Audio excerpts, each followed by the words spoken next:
Mr. Beast thinks TikTok will die.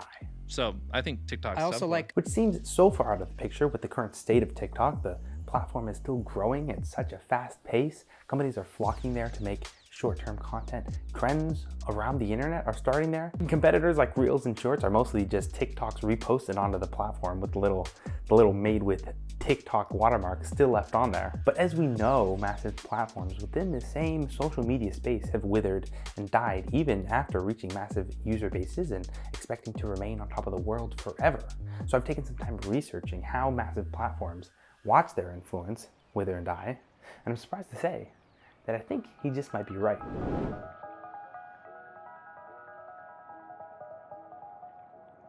Okay, so in order to talk about how TikTok is making these same mistakes, we need to talk a little bit about TikTok's history as a social media platform.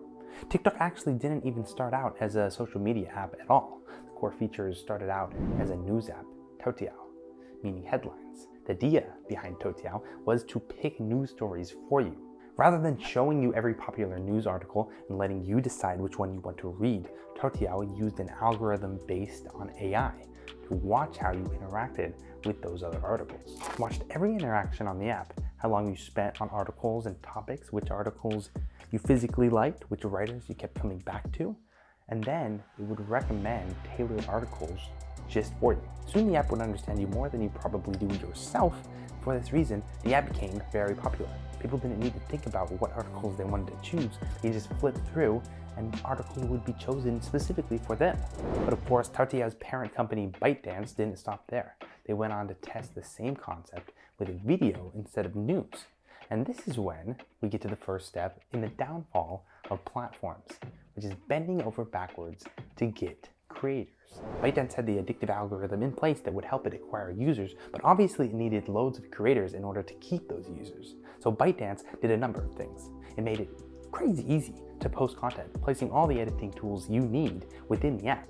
They promoted all sorts of challenges so that creators didn't even have to think of content themselves. They could just recreate a challenge, which is all fine and normal. But from this point forward, things start to get a little bit questionable.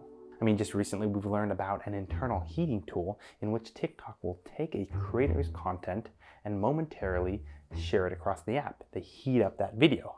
And in this way, they're able to hand pick which creators go viral. So once these creators get a taste of fame, they will be ecstatic, probably convincing their friends to join the app and start creating as well. Okay, so you know when you're at a carnival and there's always someone walking around with those massive teddy bears, right? Well, those teddy bears are always won from super rigged games. There's a person behind the counter, they have a switch, and they decide who gets the teddy bear. They switch it, then the back becomes less bouncy, and balls are more likely to stay into it. So why would they ever give out a teddy bear? Well, when you win that teddy bear, you're gonna carry that thing around the entire carnival.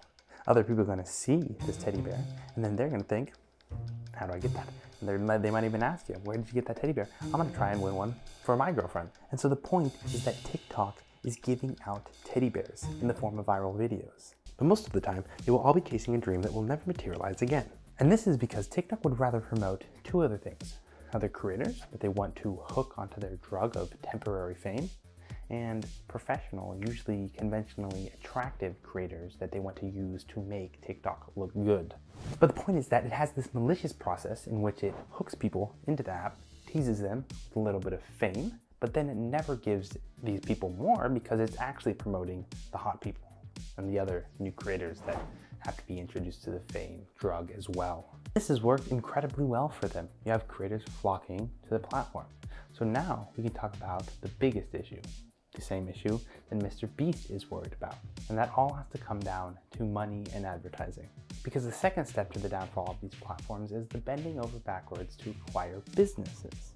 You need ads that make you money, of course. And for TikTok, it wasn't hard to get them. They had the users, they had the creators. Now all they had to do is charge low fees and entice more and more of these clients to the app.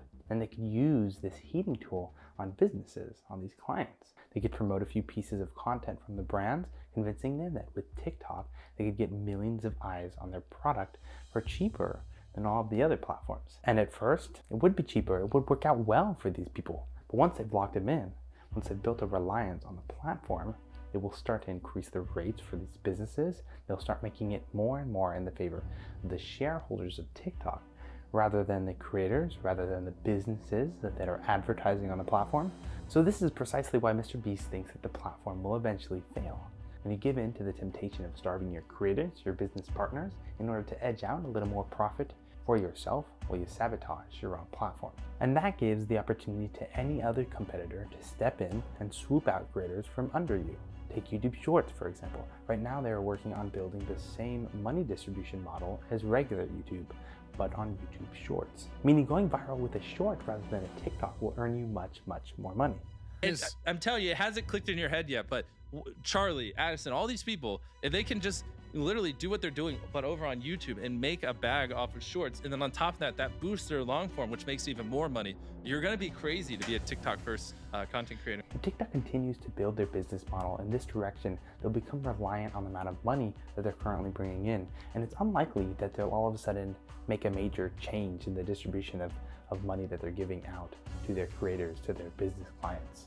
Could you imagine just, you know, you're just literally every year you're getting like $20-30 billion, and then one day you're like, you know what, fuck it, we're just gonna give half of this away. And once this process starts, it's usually nothing but a spiraling downfall. So yeah, TikTok could go down, or Mr. Beast and I at this point could be very wrong. Who knows? All I do know is that if you made it this far into the video, maybe you should click that little thumbs up button down there. Anyway, yeah, thanks so much for watching. Stick around for the next one, because related topic, but I think you'll like it.